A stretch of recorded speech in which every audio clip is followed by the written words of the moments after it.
Boa noite, igreja. Boa noite, irmãos.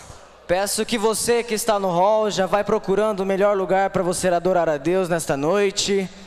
Peço a ajuda dos introdutores que direcionem os irmãos a procurarem o seu assento. E você que já está sentado, vá se concentrando e preparando o seu coração, pois dentro de instantes daremos início ao nosso culto de louvor e adoração a Deus. Graça e paz, irmãos. Amém. Que bom, estamos mais uma vez juntos para adorarmos ao Senhor, para cultuarmos o nosso Deus. A Bíblia diz que nós devemos celebrar, nós devemos nos regozijar naquele que venceu, que é o vencedor, Jesus Cristo. Aquele que é o motivo da nossa reunião, do nosso culto e da nossa adoração. Queria pedir que você agora abaixasse a sua cabeça, fechasse os seus olhos. E nós vamos convidar aquele que é o principal dessa noite, o Espírito Santo do Senhor, para passear no nosso meio. Que Ele seja bem-vindo. Abra o seu coração para Ele, ouça a sua voz. Adore a Deus em espírito e em verdade. Esqueça nesse momento a correria que a gente tem até para vir aqui, né? Mas agora aquieta o seu coração, fale com Deus. Vamos dizer: Senhor, quero que o meu coração possa te louvar, que os meus ouvidos da minha alma, do meu coração esteja atento para ouvir a tua voz. Ore a Deus pedindo a unção dele sobre as nossas vidas essa noite. Vamos orar. Querido Deus e Pai, em nome de Jesus, nós te louvamos, te agradecemos por mais um dia de vida que o Senhor nos deste. Obrigado a Deus porque podemos mais uma vez, como igreja do Senhor, estarmos reunidos para te cultuar, te adorar, te louvar. Queremos dizer, Senhor, que Tu és o nosso bem maior. O Senhor é o motivo de nós estarmos reunidos essa noite. Te louvamos pelo Teu grande amor por nós, revelado em Cristo Jesus, o nosso Salvador. Pai, te louvamos porque um dia a Tua graça e o Teu amor nos alcançou. E por isso nós somos Teus filhos, Teus servos. Queremos, Senhor, ouvir a Tua voz nessa noite. Pai, usa o Teu servo com unção, com autoridade, ousadia, para que ele seja a boca do Senhor essa noite a falar conosco. E visita cada coração, Pai. Que o Senhor repreenda todo o empecilho do inimigo para tirar a atenção. Que o Senhor repreenda tudo que não venha do Senhor, que possa atrapalhar a nossa verdadeira adoração, o nosso culto a Ti. Tudo, Pai, que vamos fazer aqui, nós oferecemos ao Senhor. É para Ti, ó Deus. Aceita o nosso culto, o nosso louvor, pois o fazemos no nome santo e poderoso de Jesus. Amém. Obrigado, grupo de louvor. As crianças podem se retirar. E nós vamos à palavra de Deus nesta noite.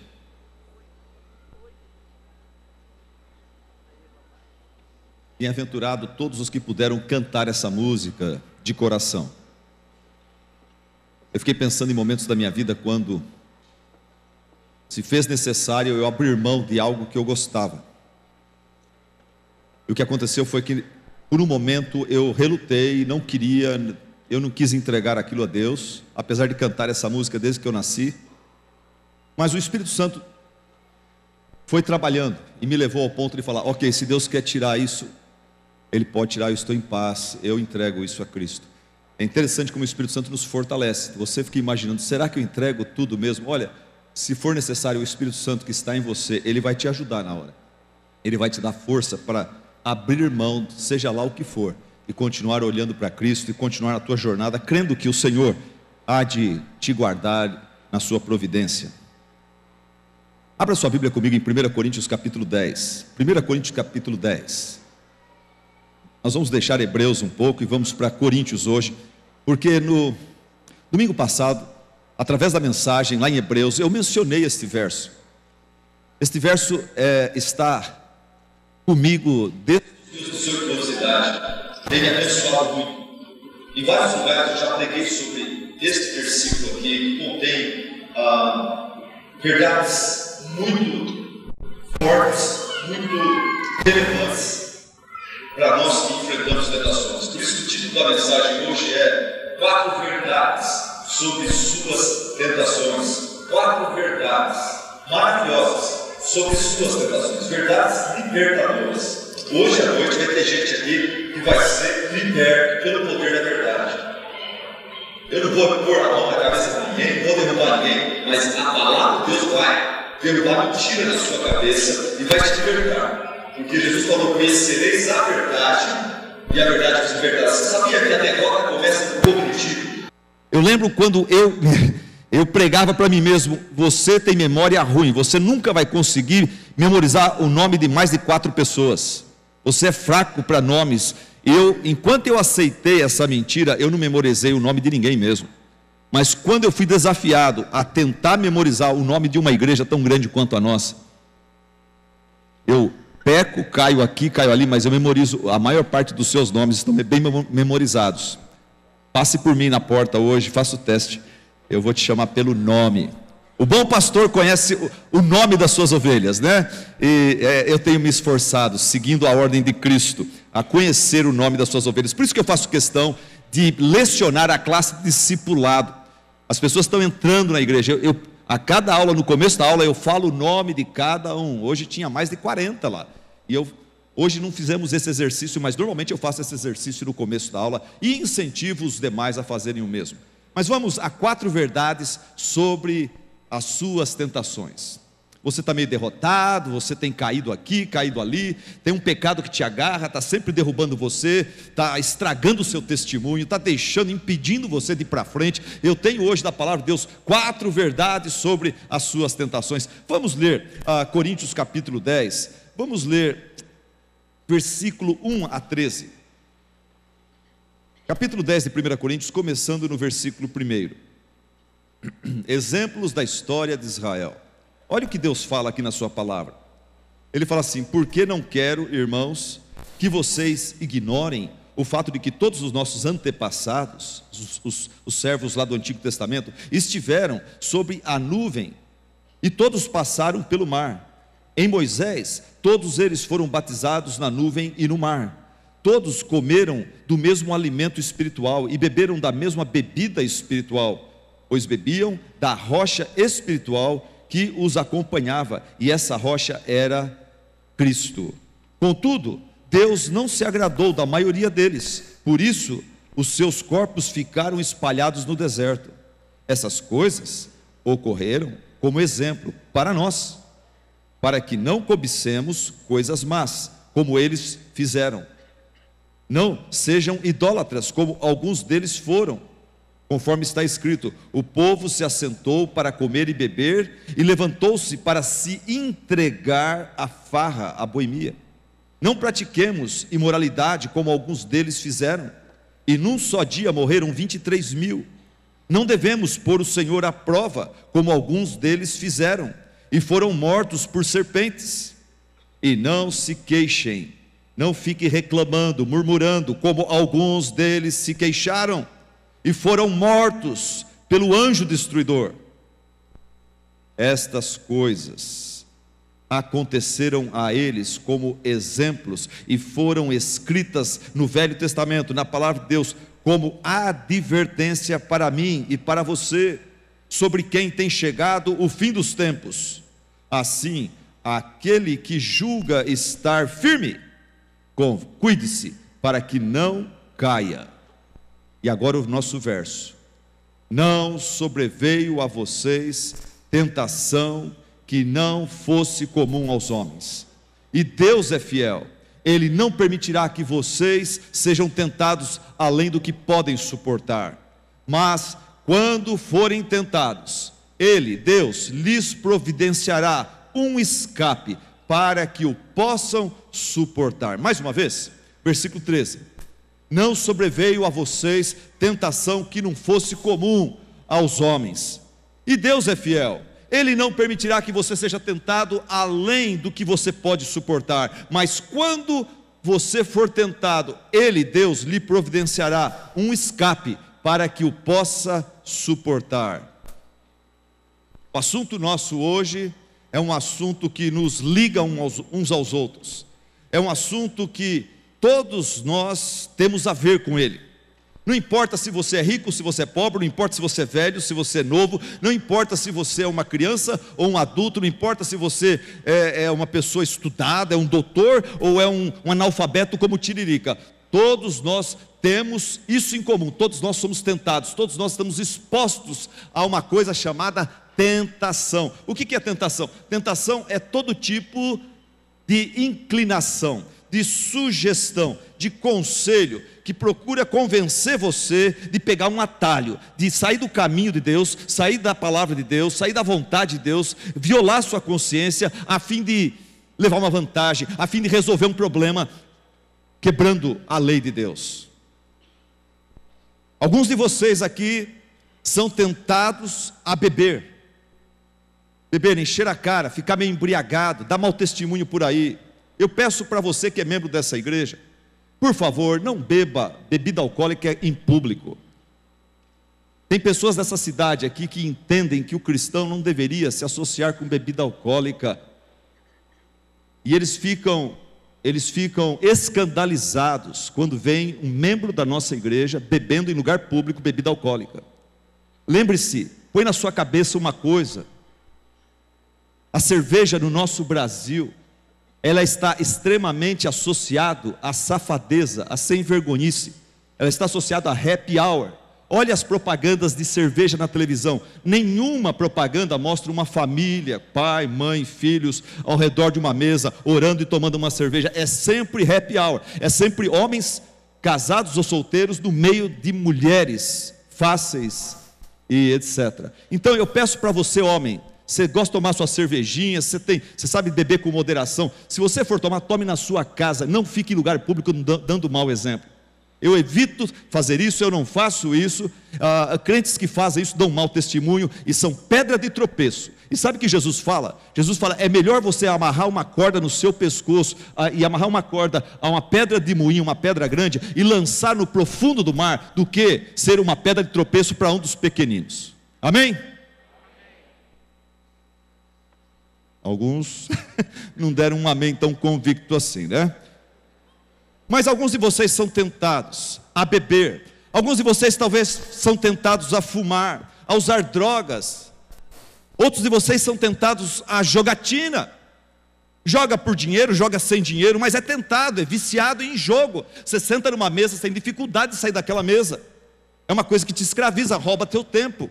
Outros de vocês são tentados a mentir, a distorcer a verdade para levar vantagem.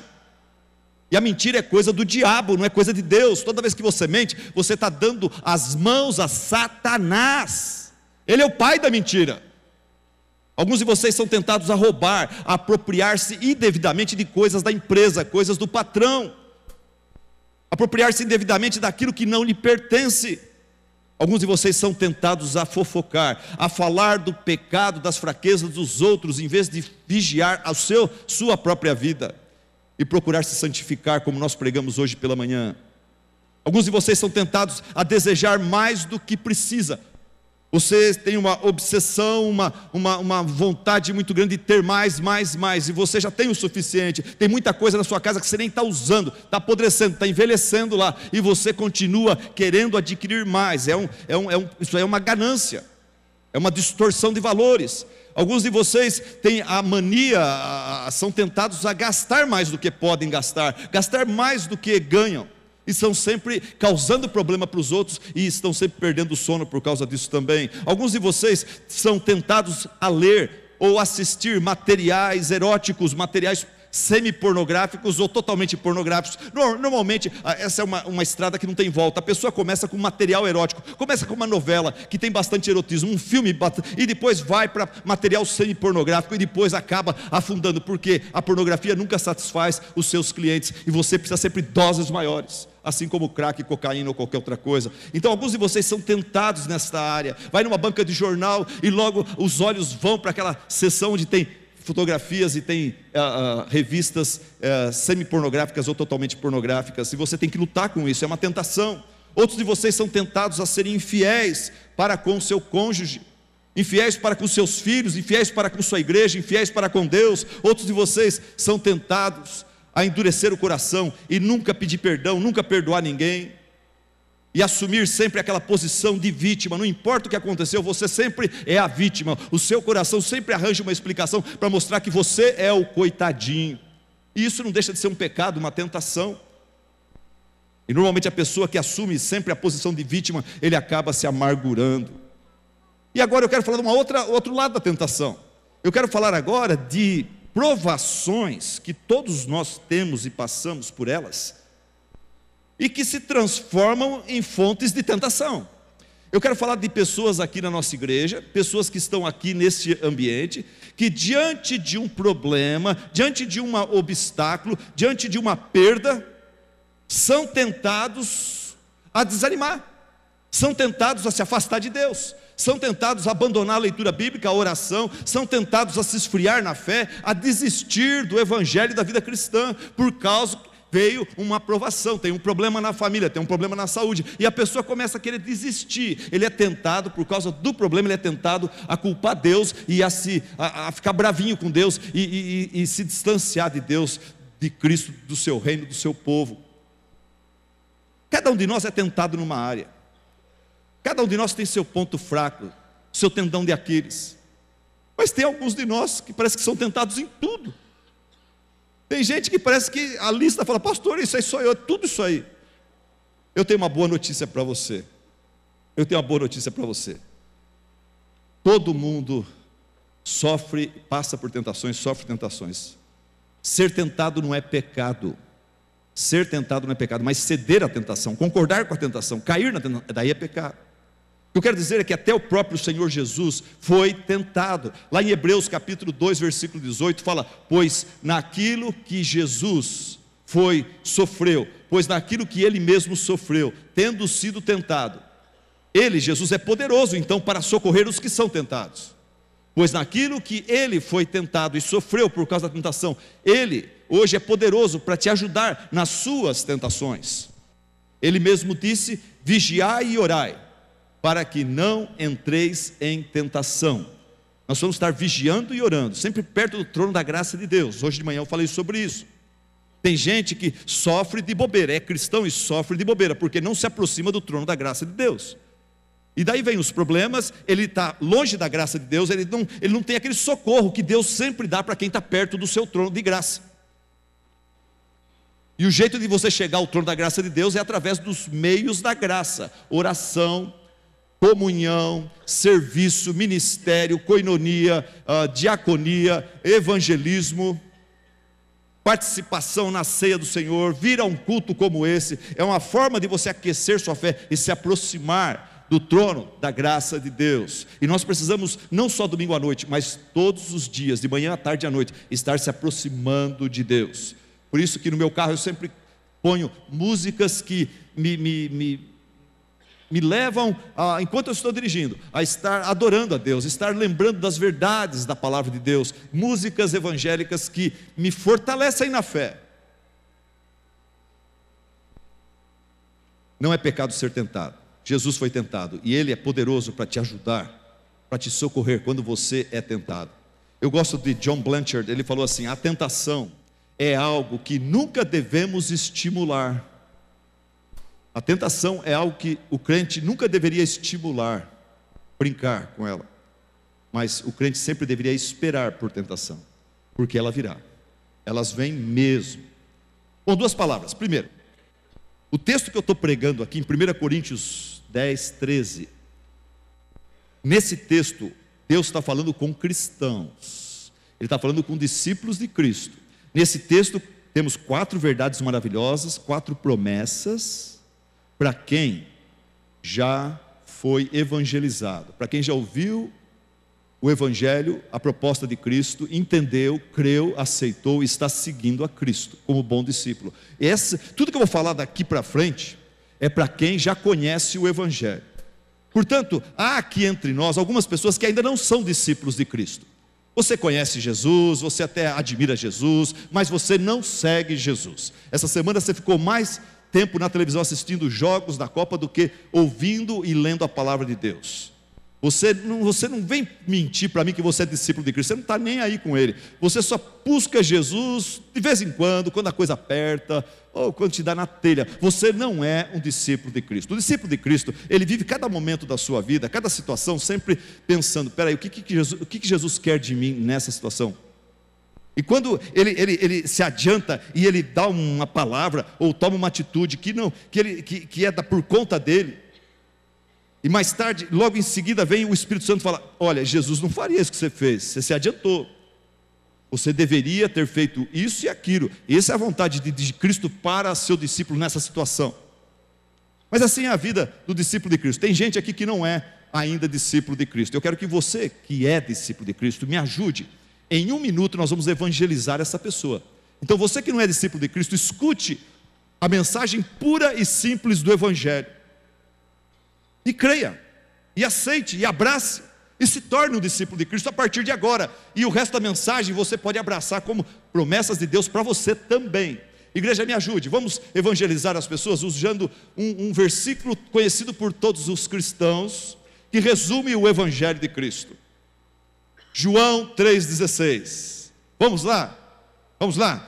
Porque Deus amou o mundo de tal maneira que deu seu Filho unigênito, para que todo aquele que nele crer não pereça, mas tenha a vida eterna. Mais uma vez, vamos falar com mais convicção, com mais força. Tem gente aqui, quem sabe está sendo salvo aqui agora. Tem gente que está falando, eu quero crer. Todo mundo aqui crê, eu quero crer também. Eu quero fazer parte dessa família. Eu quero ser abençoado. Eu quero que o resto do sermão seja para mim também. Vamos lá, igreja, pregue com paixão agora, pregue com amor, com graça. Deus te ajude, Deus me ajude. Vamos lá.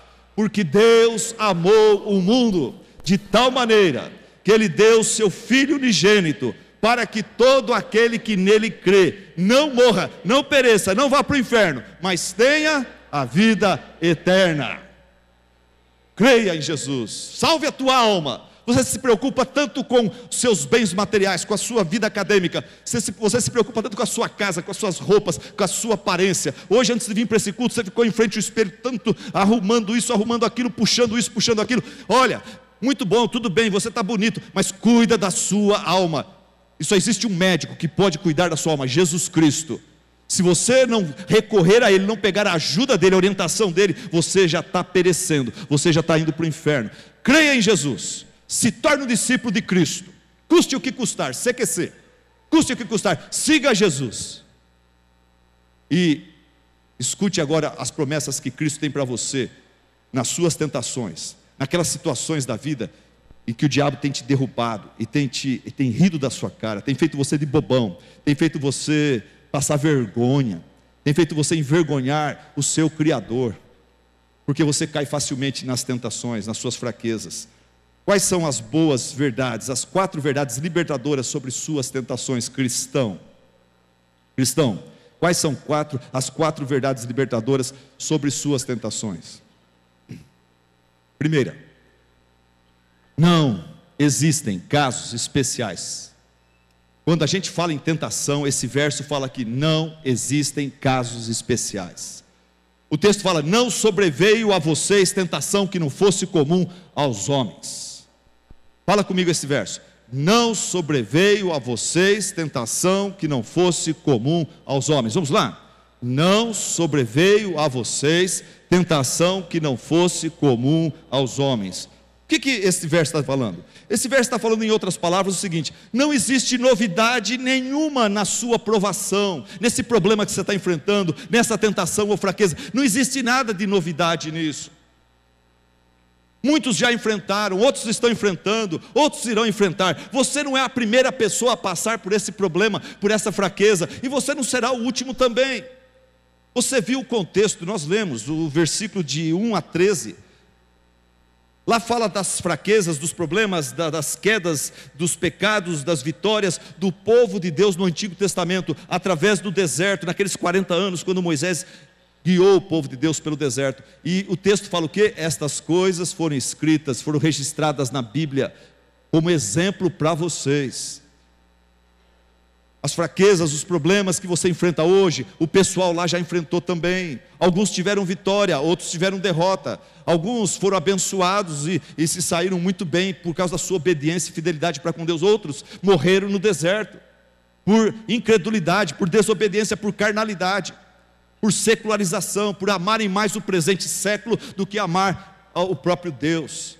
Não existe casos especiais. O que o texto está falando aqui, 1 Coríntios, capítulo 10, versículo 1 a 13, está dizendo o seguinte: o povo de Israel, suas experiências, suas histórias, suas provações são exemplos para nós. O que eles passaram é exatamente o que você e eu passamos hoje. O que eles sentiram em forma de tentação é o mesmo que eu sinto e você sente hoje. As pessoas, os lugares, os contextos mudam, mas as tentações são as mesmas. Um líder espiritual, pastor de uma igreja, infelizmente acontece isso de vez em quando. Um pastor de uma igreja, ele cometeu adultério com 3 ou 4 mulheres da sua igreja, e finalmente a sua casa caiu. Finalmente a sua casa caiu. Uma igreja boa, mas esse homem conseguiu detonar 4, 5 famílias de uma vez, na sua carnalidade, no seu egoísmo. A igreja ficou mal. Pastor caiu em pecado, que vergonha, que tristeza. E fizeram uma reunião, os membros que sobraram fizeram uma reunião: o que nós vamos fazer com esse pastor? Precisamos tomar uma medida disciplinar. A Bíblia fala para não tolerar pecado dentro da igreja. O que nós vamos fazer com esse pastor?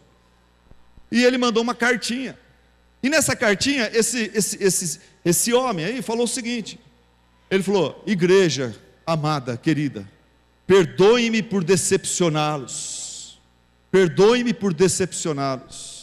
sei que é difícil para vocês entenderem o que aconteceu comigo, mas a verdade é que eu tenho uma dificuldade especial com a minha sexualidade.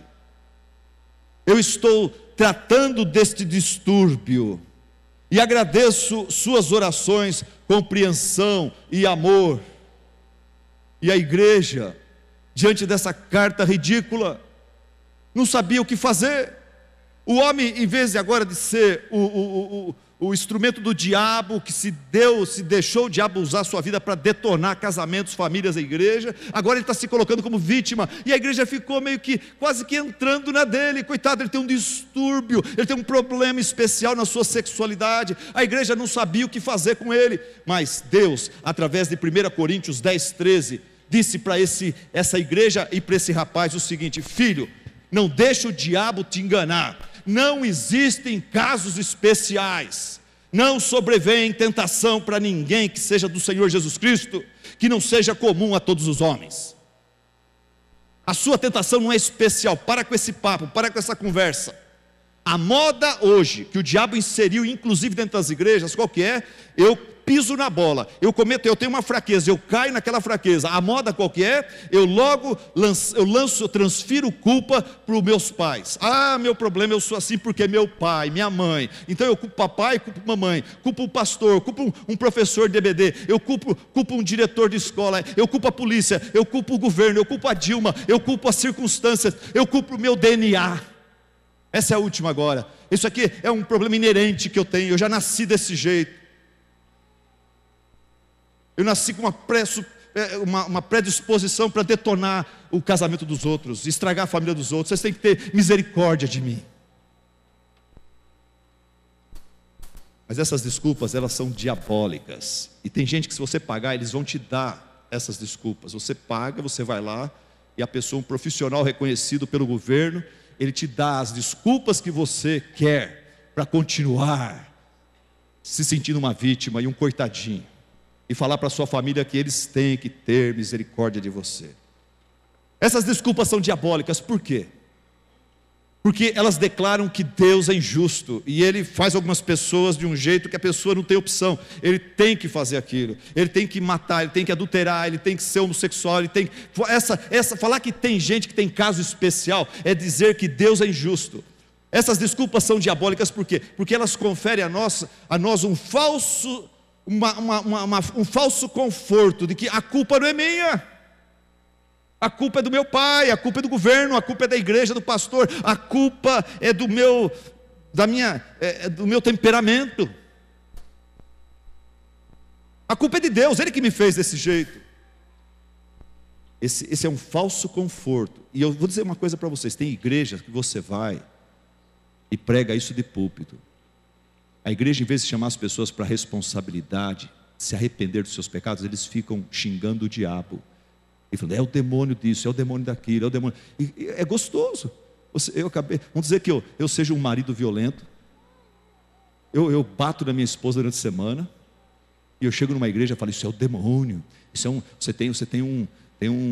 Não é você não, você é bonzinho. Você é criado à imagem e semelhança de Deus. Que o culpado disso aí é o demônio da violência doméstica. Então, eu gosto dessa igreja, porque, né? Eu saio, eu não sou nada. Está vendo, esposa? Você tem que aguentar. Eu vou dar mais uns murros na sua cara hoje. Você tem que aguentar. É o demônio, não sou eu.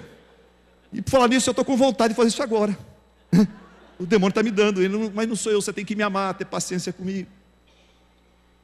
Esse negócio, meu caso é um caso especial, é desculpa. Deus fala nesse texto, não sobrevém a vocês tentação que não seja comum a todos os homens. Não existem casos especiais. As tentações são as mesmas.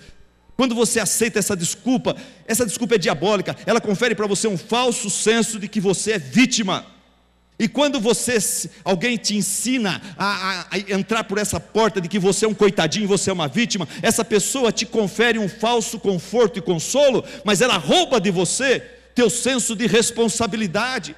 Ela rouba de você sua esperança de que através de Deus e pelo poder do Espírito Santo eu posso mudar. E eu tenho a responsabilidade de correr atrás dessa mudança. Quando alguém aceita esse negócio de que eu sou uma vítima, eu nasci assim, eu sou assim, essa pessoa, ele foi roubado da esperança de que ele deveria ter convicção do seu pecado, e com a ajuda de Deus ele pode buscar e alcançar arrependimento do seu pecado, e daí ele pode confessar o seu pecado, e se ele está se arrependido mesmo, ele vai confessar, ele vai alcançar o perdão de Deus, o perdão das pessoas, e Deus vai restaurar essa vida. Irmão, irmã, eu não sei o que você está passando agora, nesse momento da sua existência, mas Deus está falando para mim, falar para você o seguinte: se encoraja, meu irmão, se encoraja, não chuta o balde, não desista. O seu caso não é excepcional, o seu caso não é fora do comum, o seu caso não é impossível. O que você está passando, outros já passaram, outros estão passando, outros vão passar. Assuma a sua responsabilidade diante de Deus, e com a ajuda de Deus, vá para a luta, encare, lute, e para a glória de Deus, vença essa fraqueza, esse pecado, ou essa provação que você está enfrentando. Amém? Segunda verdade maravilhosa, sobre suas fraquezas ou tentações: você não está sozinho. Você não está sozinho. Primeiro ponto, eu falei, primeira verdade é: não existem casos especiais. Para com essa conversa, eu sou uma exceção à regra. Não existe isso. Tem gente que passa por coisa pior que você, nessa área aí, e tem vitória, e luta, e vence. Para com essa desculpa, para de dar uma de vítima, de coitadinho. É feio isso. Limpa esse nariz, vai, né? Para com esse choramingar que nem um coitadinho, nem uma criancinha.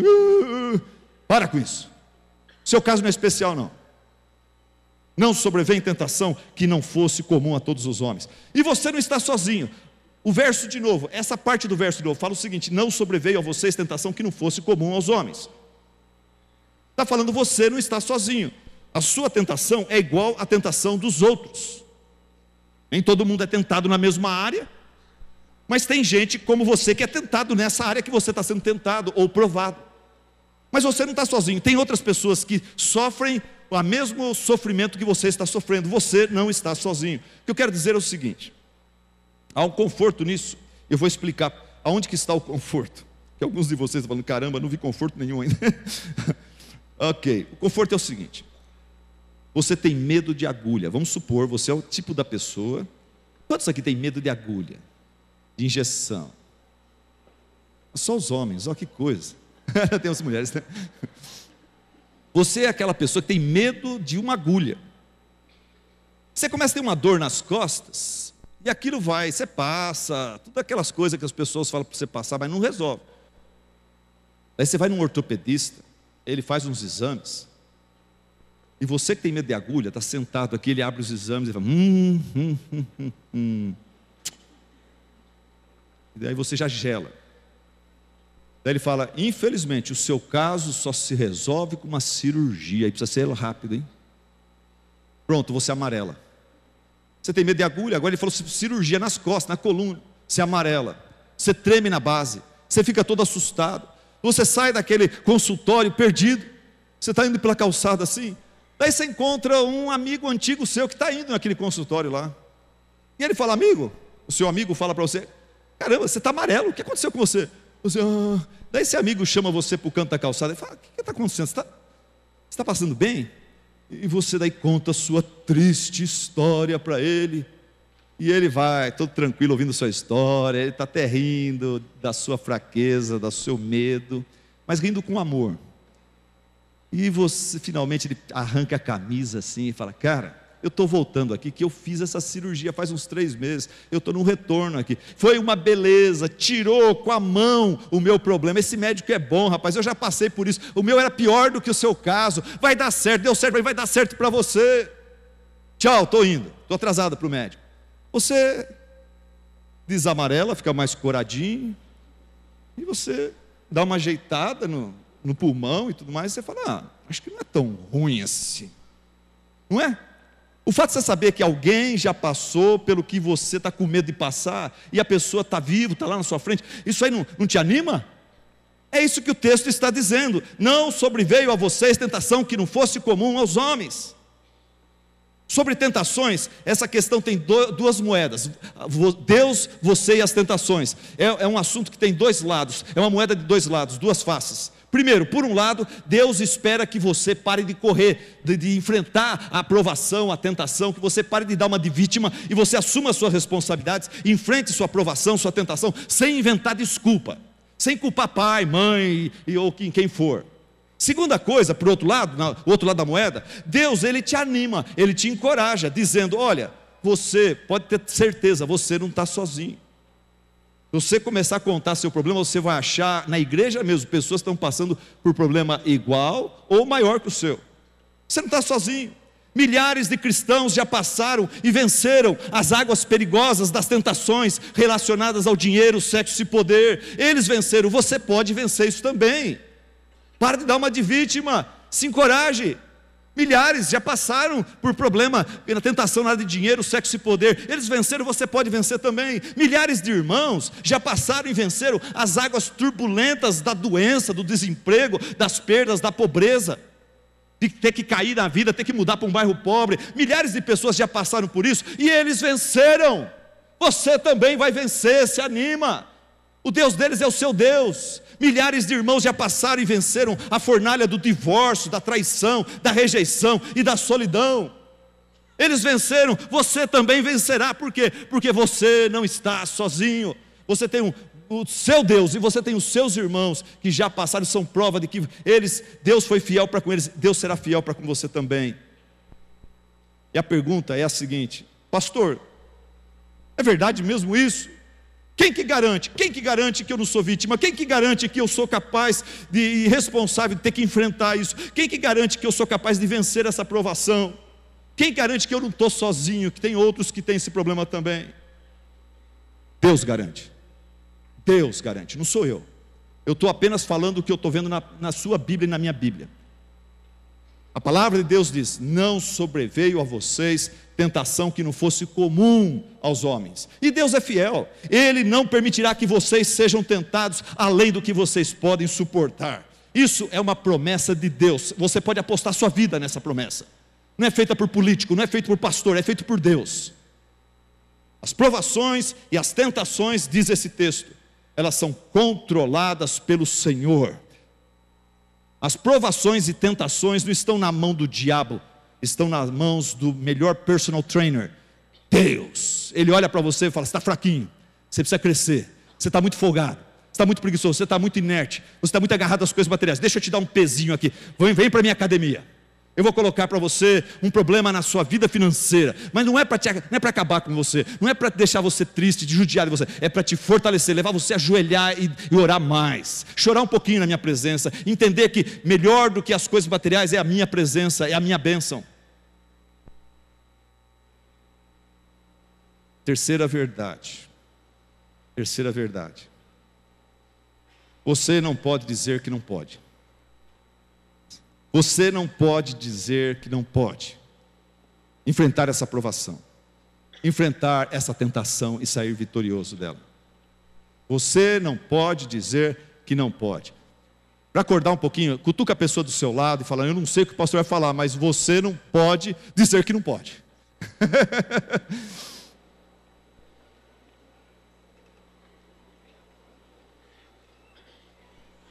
Vamos ao texto. Pastor tem que ficar no texto, tem que ficar na Bíblia, não pode ficar saindo fora da Bíblia. Vamos lá. Aonde que eu arranco isso? Você não pode dizer que não pode. Olha o texto, fala: não sobreveio a vocês tentação que não fosse comum a todos os homens. E Deus é fiel. Ele não permitirá que vocês sejam tentados além do que vocês podem suportar. Deus, na fidelidade dele, Ele garante, Ele nunca vai deixar o diabo, ou seja quem for, teu pai, tua mãe, te levar a um ponto que você não consiga suportar. Por isso você não pode dizer que não pode. Um caminhoneiro, eu acho que era cristão, acho que era evangélico esse caminhoneiro. Ele estava, caminhão quase carga completa para ir para o norte do país, sair daqui da nossa região e ir para o norte do país. Aparece um camarada que ele não conhecia muito bem, conhecia por tabela, o cara num carrão, e o cara tinha umas caixas, e queria que ele levasse aquelas caixas lá para o norte do país. Ele iria dar o contato lá, era só chegar lá, ligar, e ele falou: eu te ofereço R$2.000 para levar essas caixas, o que era um negócio da China para ele. R$2.000 a mais para levar umas caixas num caminhão. Mas ele recusou. Eu não conheço esse camarada, eu não sei o que está dentro dessa caixa, eu vou ficar sem graça e perguntar para ele o que está, e o cara está meio sinistro. Falou: não, obrigado, eu prefiro, desculpa, mas eu não vou fazer isso não. O cara ficou mais um tempinho e dobrou, falou: eu te dou 5.000. Migão, 5.000, você leva essas caixas para mim? E ele falou: não. A pessoa tomou mais um cafezinho, contou a história, e falou de caminhão e tudo mais, falou: cara, olha, eu fui com a sua cara, 10.000 para você levar essas caixinhas para mim. Eu te dou o contato agora, tudo bem? Eu posso colocar no carro? Ela já foi tirando. Falou: não. Ele recusou. O cara foi embora, voltou 1 hora depois, e ofereceu 15.000, 25.000. E aí o caminhoneiro chamou a polícia. O cara vazou rapidinho. Daí, o ajudante do caminhoneiro, que estava vendo toda essa história, falou para ele: fulano, ele te ofereceu 2.000, 5.000, 10.000, você não chamou a polícia. Quando ele ofereceu 25, você chamou a polícia. Por quê? Porque ele falou: eu estava com medo que ele oferecesse 50, e 50 eu não ia aguentar, eu ia aceitar. Deixa eu chamar a polícia logo, senão eu vou acabar fazendo besteira aqui. Todos nós temos um ponto onde nós quebramos, na área do sexo, na área do dinheiro. Todos nós somos frágeis e fracos, e tem um ponto que a gente não suporta. E o que esse texto está dizendo é que Deus te conhece, Ele sabe até onde você aguenta, e Ele não vai permitir que a tentação venha além dos 25, a tentação chega aos 50, Ele não vai permitir que o diabo faça isso, porque Ele sabe que se o diabo fizer, ele vai te quebrar, ele vai te derrubar, você não tem estrutura para isso, e Deus te ama, você está na academia dele, Ele só vai dar para você o peso que você aguenta, o peso que você suporta. Mas sabe o que o diabo tem feito com muitos de vocês aqui? O diabo tem feito para você: olha essa fraqueza que você tem, essa provação que você está enfrentando já há um bom tempo, o diabo fala para você: você não pode, você não aguenta, essa provação é forte demais. Cara, para de lutar, você desiste, você não pode, você não pode. E alguns de vocês têm acreditado no diabo, e vocês estão desistindo, e vocês estão dizendo para vocês mesmos: realmente eu não posso. Quem que aguenta essa situação? Quem que aguenta aquela situação? Quem que aguenta essa provação aqui? Eu não aguento, eu não posso, eu vou desistir, eu vou chutar o balde. E Deus olha para você e fala: para de ouvir o diabo, para de ouvir Satanás, escuta a minha voz, escuta a minha palavra. Para de dizer: eu não consigo confiar e descansar no Senhor. Eu fui hoje de manhã, o pastor Renato falou sobre confiar e descansar no Senhor, não importa as circunstâncias. Mas eu não consigo, eu sou um caso especial, é muito difícil para mim fazer isso. Para de falar: eu não consigo perdoar, eu não consigo virar a página, eu sou uma pessoa ranheta, eu sou uma pessoa de coração duro, eu não consigo perdoar. Jesus fala para perdoar e para amar até o inimigo, eu não consigo. Para de falar: eu não consigo esperar na providência de Deus, eu sou muito ansioso, eu não consigo esperar na providência de Deus. Para de falar: eu não consigo controlar meu apetite desenfreado, esse é um problema congênito, eu não consigo. Para de falar: eu não consigo controlar minha língua afiada. A hora que eu vejo, eu estou ofendendo, eu estou machucando, eu estou deixando de atacar o problema para atacar a pessoa, e eu sei que isso não agrada a Deus, mas eu não consigo. Para de falar: eu não consigo administrar meu temperamento explosivo. Eu sou assim, meu pai era assim, meu avô era assim, nós somos italianos, nós somos espanhol, nós somos da briga mesmo. Eu não consigo, isso é culpa dos meus antepassados. Para de falar isso.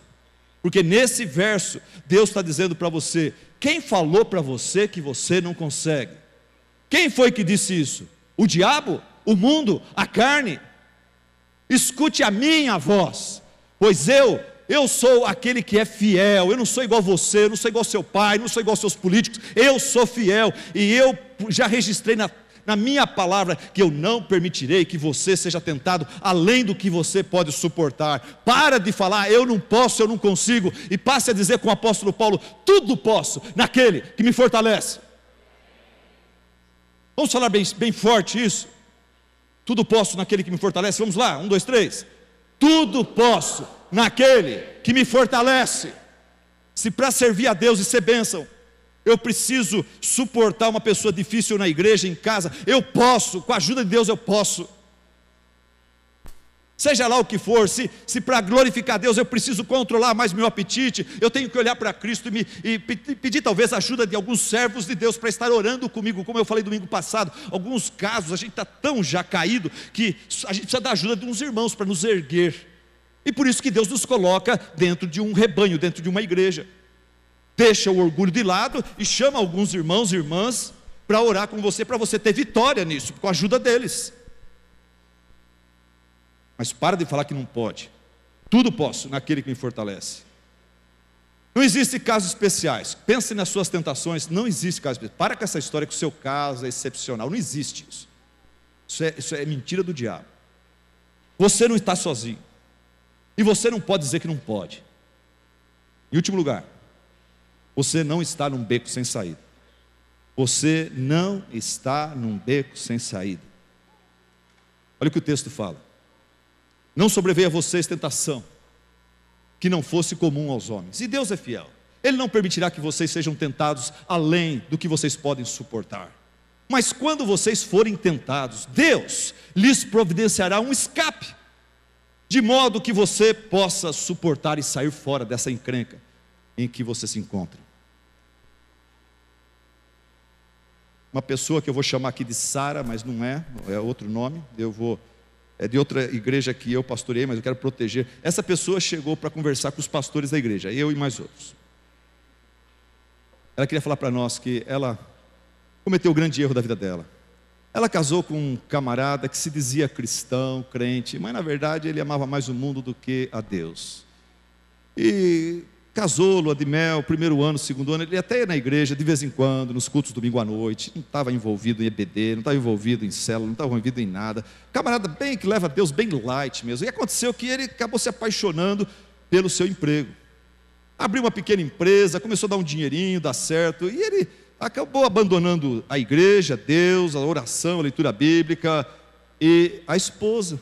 E agora é só ele e o sócio dele, ele e as coisas, e para lá e para cá, só fala de ganhar, ganhar e fazer e não fazer. Não tem mais tempo para a família, não tem mais tempo para Deus. E ela estava agora com 3 crianças pequenas, ela estava se sentindo sobrecarregada demais, e ela estava pensando em desistir daquele casamento, desistir daquele marido.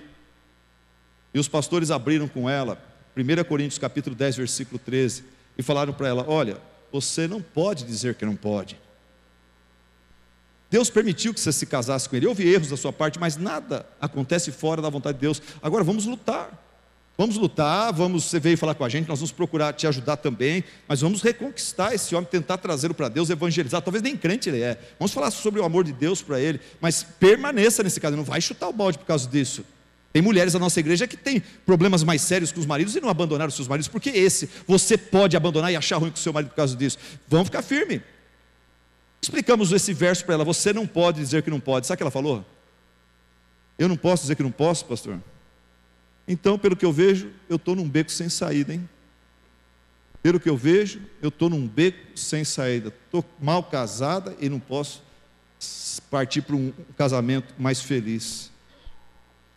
E talvez é assim que alguns de vocês estão se sentindo hoje à noite aqui. Você chegou assim, já se sentindo num beco sem saída. Talvez você está sentindo como essa tal de Sara aqui. Escute outra vez a palavra de Deus e deixa que o Espírito Santo fale com você. Não é o diabo falando, é Deus falando. Coloca na sua cabeça: não sobreveio a vocês tentação que não fosse comum aos homens. A sua tentação não é excepcional. Deus é fiel, Ele não permitirá que você seja provado ou tentado além do que você pode suportar. E mesmo assim, quando você for tentado, Deus chega junto e o verso fala: Ele providenciará um meio de escape para que você possa sair fora. Talvez um milagre, talvez algo drástico, mas Deus, Ele nunca abandona seus filhos. Cristão, Deus nunca vai te abandonar. Ele não te abandonou nessa situação que você está, e Ele nunca vai te abandonar. Deus não abandonou José quando ele foi traído pelos seus irmãos e vendido como escravo. Deus não abandonou Moisés quando ele foi deixado por sua mãe, coitado, teve que deixá-lo dentro de um cestinho na beira do rio Nilo ali. Deus não abandonou Moisés, o bebezinho. Deus não abandonou seu povo no deserto. Deus não abandonou Daniel na cova dos leões. Deus não abandonou Paulo e Silas na prisão. Deus não abandonou Pedro no seu fracasso espiritual, depois de ele ter negado Jesus 3 vezes, coitado. Ele pisou na bola 3 vezes. Deus não abandonou Pedro. Deus não abandonou João na ilha de Pátimos. Deus não abandonou Estevão quando ele foi julgado para ser morto, apedrejado por causa da sua fé.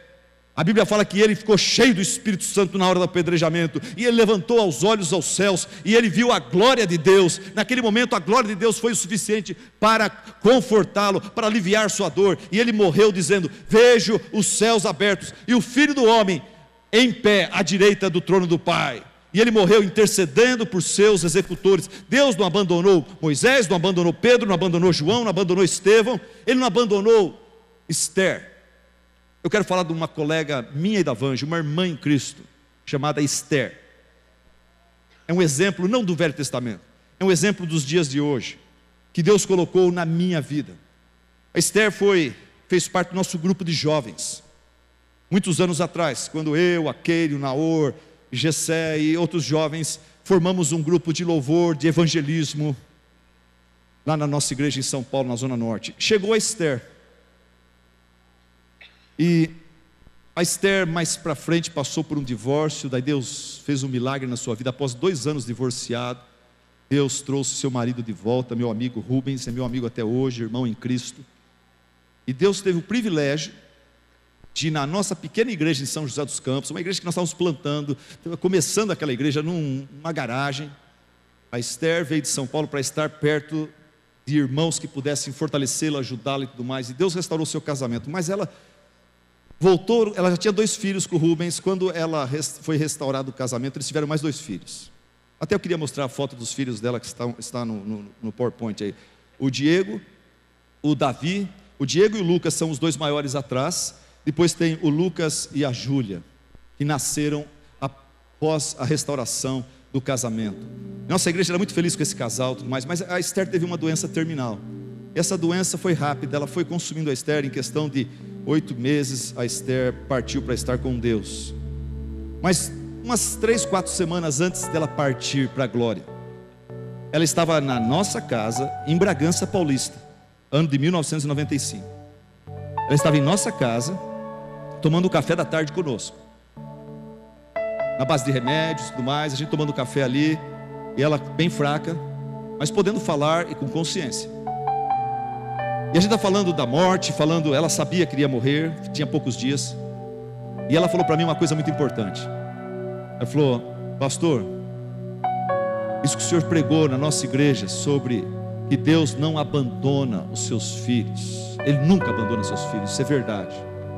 Continua pregando isso, pastor. Continua pregando isso, pastor. Que eu estou experimentando a providência, o conforto, o consolo especial de Deus no momento que eu jamais imaginava passar na minha vida. E o que você ensinou em teoria, eu estou vendo na prática. Então não tenha medo, pastor, de pregar que a graça de Deus sempre é proporcional à luta, ao problema que nós estamos enfrentando no momento. E eu estou desfrutando dessa graça. Ela falou o seguinte: em todas as lutas que eu tive durante esses meses, a maior luta que eu tinha era Deus e meus 4 filhos.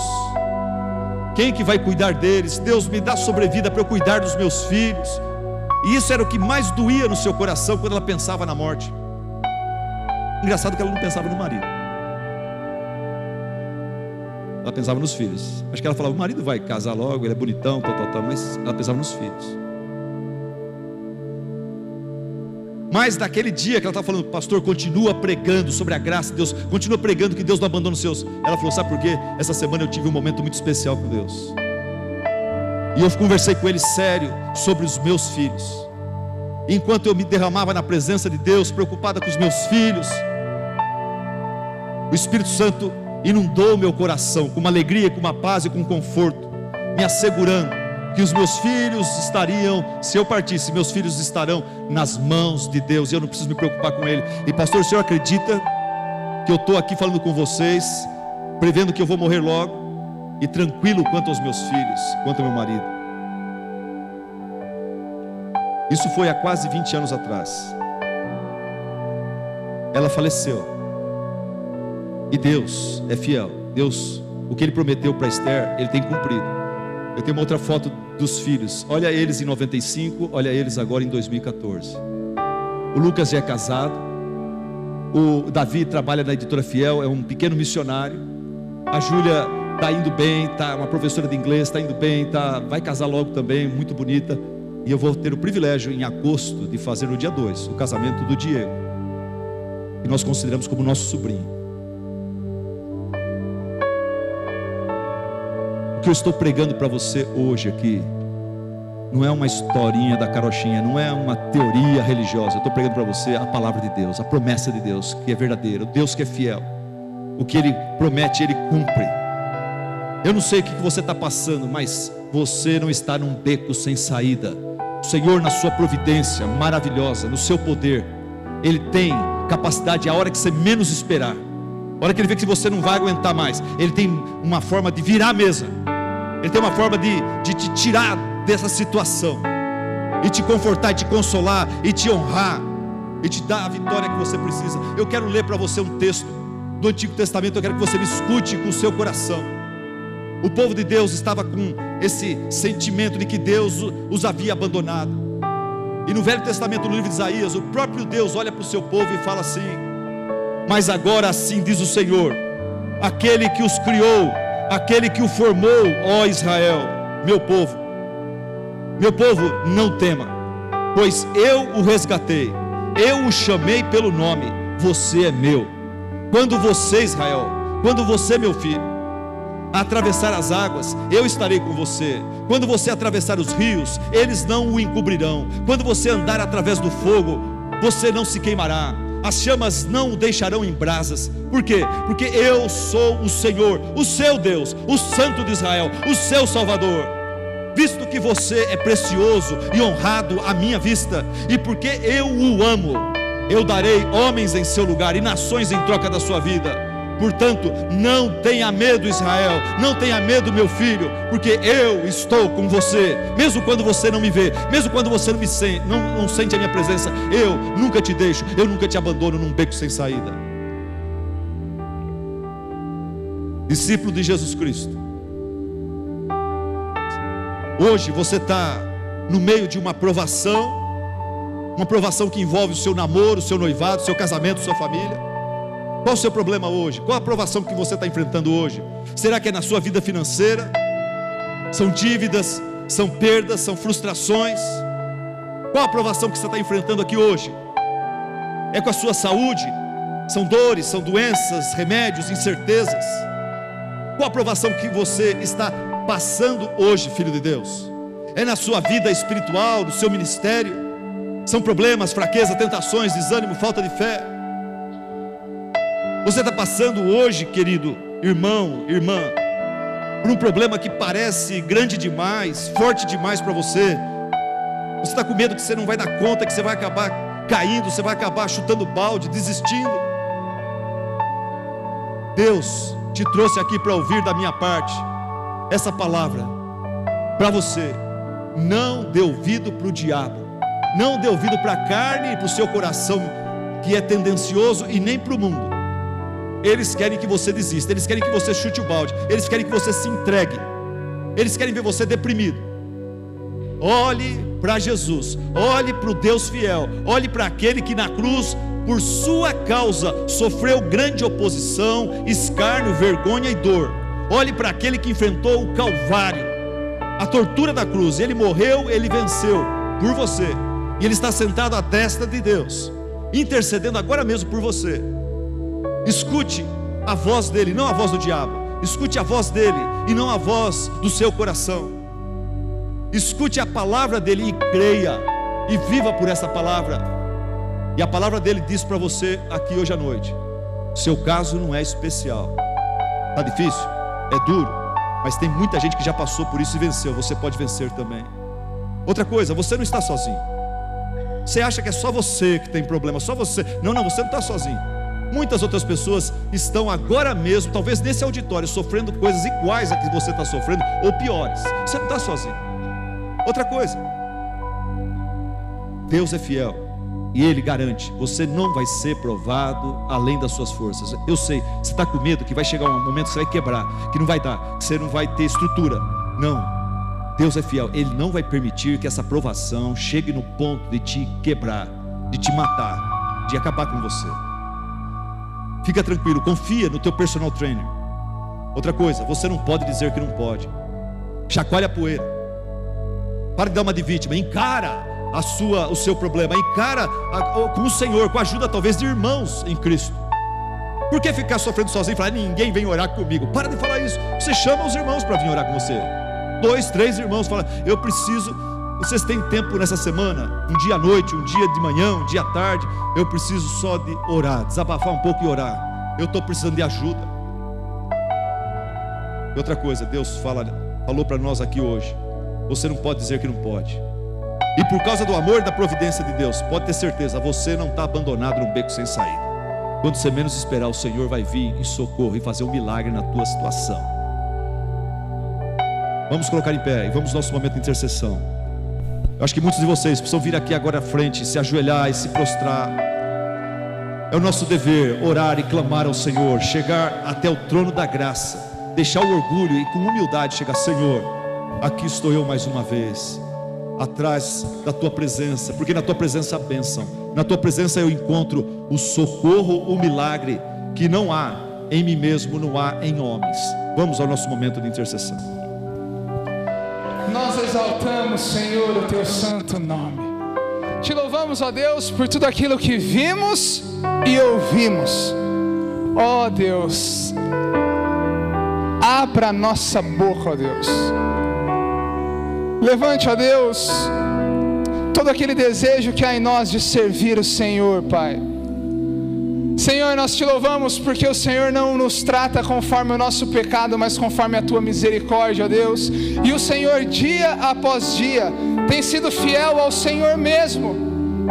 Por isso, Senhor, nós queremos cantar do teu amor, a tua fidelidade, ó Deus, nós queremos proclamar, anunciar de geração em geração, que o mundo escute, ó Deus, o grito da nossa alma, que somente o Senhor é Deus, somente o Senhor deve ser adorado, o Senhor é fiel. Senhor, nesse momento nós colocamos a nossa semana diante de Ti, Deus, e nós clamamos, ó Deus, nos leve, ó Deus, no Teu amor, nos conduza, Senhor, na graça de Jesus Cristo, e nos permita, ó Deus, constante comunhão com o Teu Santo Espírito, pois essa, Senhor, é a oração da Tua igreja, da Tua preciosa igreja, no nome santo e poderoso de Jesus Cristo. Amém, amém e amém. Deus abençoe a sua vida, meu irmão. A todos vocês uma boa semana. Vamos na graça e na paz do nosso Senhor Jesus.